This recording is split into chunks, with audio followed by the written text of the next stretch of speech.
Next up on WTV, a look into the library closing, this week's edition of Real Talk, and today's Sports Minute. WTV's Daily Update starts now.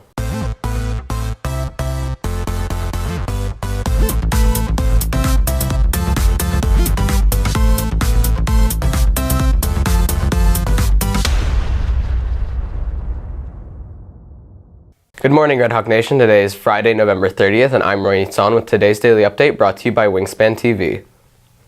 For returning students on campus, the library may be the one room on campus that has not changed during their time at school. But as WTV's Wade Glover reports, there will soon be a change as the library undergoes renovations. Thousands of books, dozens of shelves, and one of the school's most popular areas will be closed for 5 weeks starting Monday while the library undergoes renovations. Liberty, along with Wakeland, we are renovating the shelves in our library to turn it into a flexible library. So we are removing all of the books off all of the shelves, and then they are coming in and they're going to cut down the shelves to 48 inches tall and put them on casters, so we have a completely flexible library. Hamilton hopes the additional space created from a flexible library will allow for more classes to take advantage of the library. I'm hoping to set up at least 3 different classroom spaces so we can get more classes in at the same time, and if classes are coming in and need more space, we can move everything out of the way for presentations.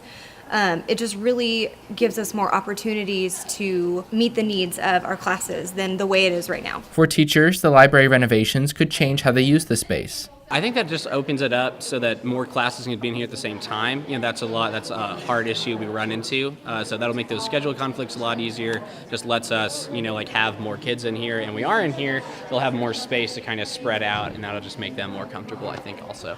The library is scheduled to be closed until January 11th, but Hamilton does not want that to stop students from reading. Come in and check out any books that you want before it's completely closed, and download the Sora app on your phone.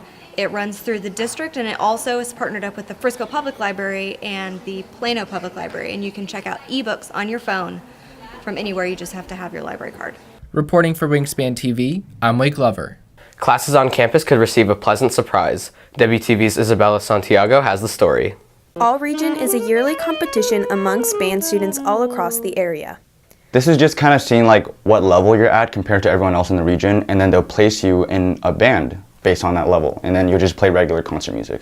In the audition process, each musician performs selected parts of each piece they've been preparing while in a room surrounded by other band students. Some students got the opportunity to mimic the environment by performing in front of classrooms outside the band hall.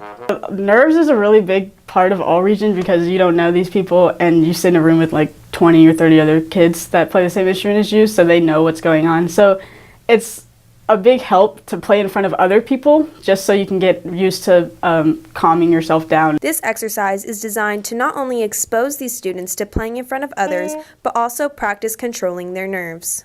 I get really nervous easily, so that was a kind of a nerve-wracking experience. The first part wasn't that good, but once I get into the rhythm, it's fine. I think this helps a lot just because getting experience playing in front of people, that makes a huge difference, especially because practicing at home is way different from playing in front of strangers. However, while playing in front of a class further exposed students to playing in front of peers, for some it still varies from the real thing. Yeah, similar, but at All Region it's a little bit more intense because everyone there knows what you're doing and they know when you mess up. So it's similar, but it's a little bit more intense in All Region. The students who got to watch the performances hope the exercise helps in the All Region audition process. I think it's really cool that the band kids performed in the classrooms, and I think it gives them practice for All Region, which is really great.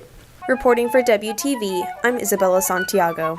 On this week's edition of Real Talk, WTV's Alyssa Murphy hits the halls to ask students about the senior scholarship deadline. This is WTV's Alyssa Murphy with today's edition of Real Talk. Today we're going to hit the halls to ask students about the senior scholarship deadline. How do you feel about the FEF deadline? I'm not applying for it, so I think it's not that bad. It's the end of December, so it's not terrible.